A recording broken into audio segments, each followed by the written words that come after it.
Assalamualaikum warahmatullahi wabarakatuh. Selamat pagi anak-anak. Pagi luar biasa. Alhamdulillah. NKRI harga mati. Tetap semangat. Oke, sebelum mengawali pembelajaran ini, mari kita sama-sama berdoa menurut agama dan kepercayaannya masing-masing. Before we study, let's pray together. Okay, finish? Good morning, students. How are you today? I hope you are feeling in a good condition.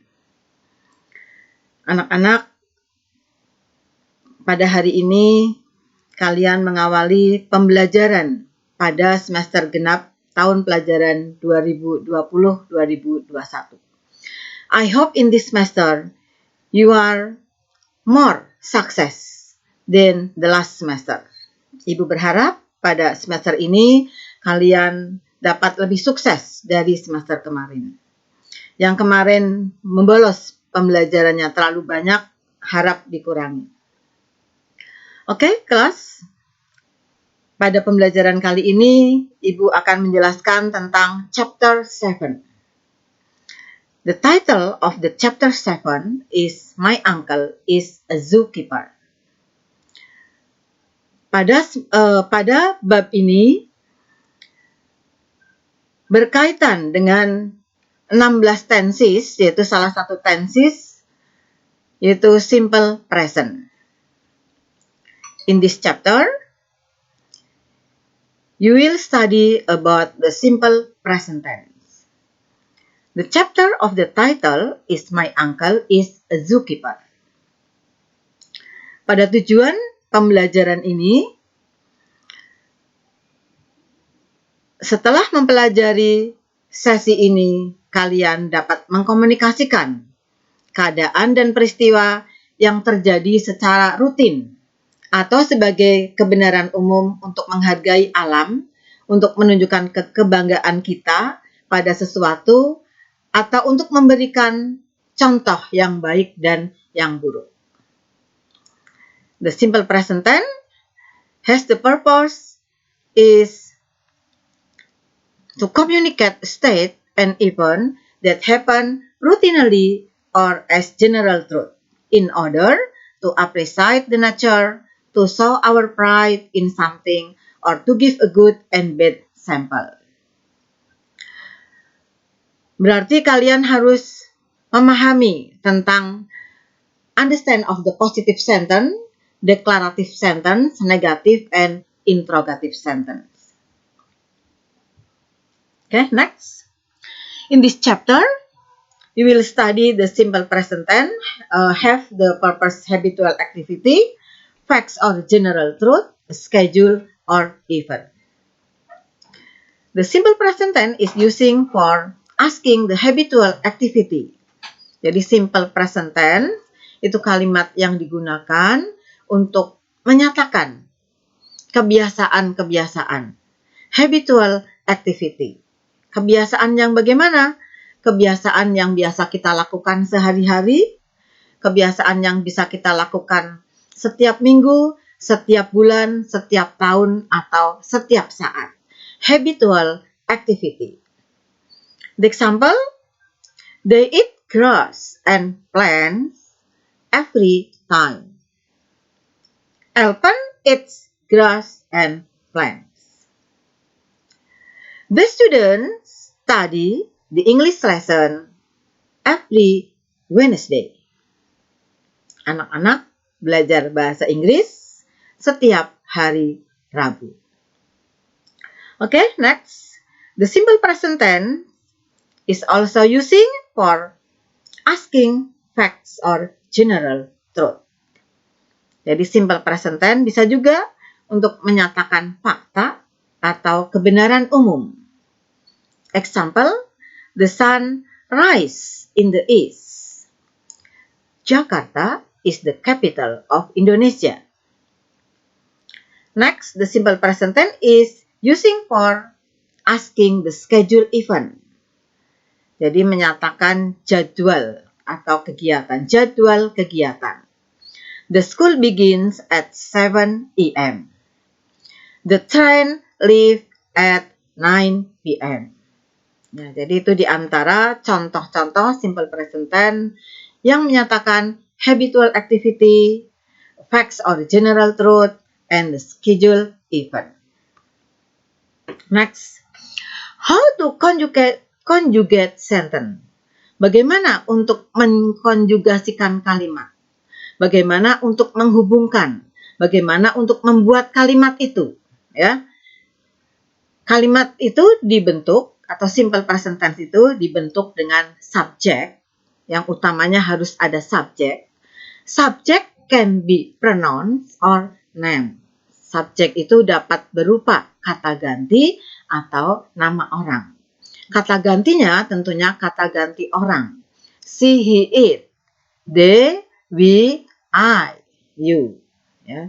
They, we, I, you. She, he, it, dan they, we, I, you. Jadi dibentuk dengan subjek plus verb. Verbnya bentuk satu. Ya, ditambah complement.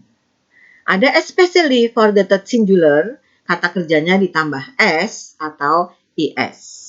Oke, sekarang contoh untuk orang yang bukan ketiga tunggal. Orang pertama dan kedua. I walk, kata kerjanya tetap. We walk, you walk, they walk. Nah, sekarang contoh untuk the third person. Ditambah dengan s, bisa juga dengan is. Sekarang contoh yang ditambah dengan s. He walks. She walks. It walks. I study. Untuk selain ketiga tunggal. They study. You study. Tapi kalau she studies. Anita studies. Nah, itu untuk contoh-contoh yang orang ketiga tunggal. The spelling of the verb in the third person because it is different depending on the ending of that verb. Jadi khusus untuk kata kerja yang berakhiran dengan huruf desis seperti yang tadi sudah Ibu singgung, salah satunya sebutkan. Study menjadi studies. Itu salah satu dari huruf desis yaitu O, CH, SS, X, dan Z. Itu untuk pembentukannya ditambah IS. Seperti kata go, jadi goes. Watch, watches. Brush, brushes. Kiss, kiss. Fix, fix. Quiz, quiz. Ini contoh kata kerja yang berakhiran dengan huruf desis. Huruf desis itu O, CH, SS, X, dan Z. Next. But remember please, untuk orang ketiga tunggal juga, apabila kata kerjanya berakhiran dengan huruf Y. Dan sebelum huruf Y itu ada huruf vokal, yaitu A, I, U, E, O. Maka tambahannya cukup S. If the verb end in Y and the letter before the Y is a vowel. Vowel itu konsonan. Maka ditambahnya S. Seperti kata play menjadi plays. Enjoy menjadi enjoys. Buy menjadi buys. But if the verb ends in Y. Ya, tapi untuk kata kerja yang berakhiran dengan huruf Y and the letter before the Y, dan kata kerja sebelum Y-nya itu berhuruf konsonan. Huruf konsonan B, C, D, F, etc. You change the Y to I, E, S. Jadi Y-nya dihilangkan, diganti I, baru tambah IS. Seperti kata study menjadi studies. Fly menjadi flies. Cry, ini Y, depannya R. Y-nya hilang, diganti I, baru tambah is. Cry jadi cries. How to form sentence? Bagaimana bentuk-bentuk kalimat simple present itu? There are 3 form of sentences. Jadi ada 3 bentuk kalimat dalam simple present. Ada bentuk positif, negatif, and interrogative sentence. Positive sentence bisa kita namakan juga dengan affirmative sentence atau declarative sentence. The example, I feed the animal. You like rabbit. We look monkey. They was the animal. Nah, ini contoh yang bukan orang ketiga tunggal. Jadi ada I, you, we, they. She prepares food. He likes carrot. It likes a banana. Ini contoh yang orang ketiga tunggal. Kata kerjanya ditambah s. Prepares, likes lagi. Ini affirmative sentence. Berikutnya, to make negative and interrogative sentence. Untuk membuat kalimat negatif dan interrogative sentence simple present tense, kalian harus menggunakan kata bantu do dan does. Do untuk bukan orang ketiga tunggal, does untuk orang ketiga tunggal. Kalimat negatif itu kalimat menyangkal. Ciri-cirinya menggunakan not. Jadi harus ada do not atau don't, does not atau doesn't. Contoh, I feed the animal, itu positifnya. Negatifnya menjadi I don't feed the animal. You like rabbit, menjadi you don't like rabbit. She likes cheese, menjadi she doesn't like cheese.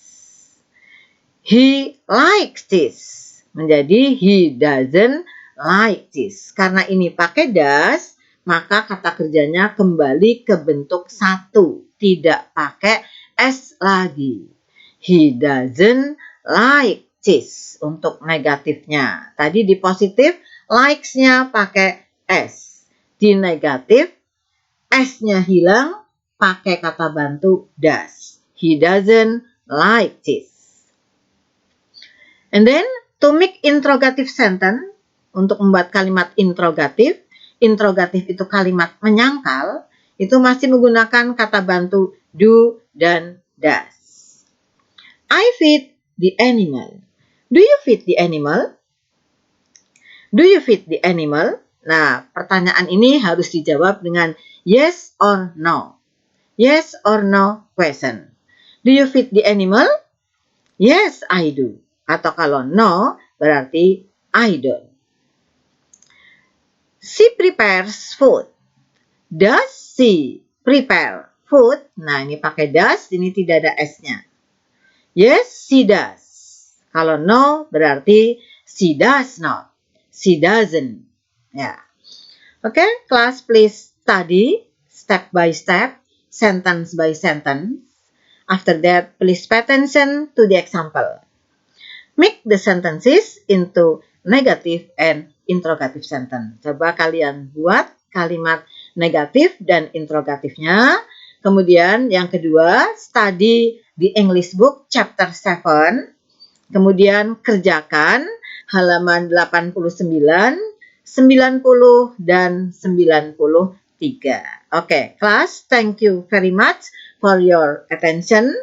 I hope you are understand about this material. Assalamualaikum warahmatullahi wabarakatuh.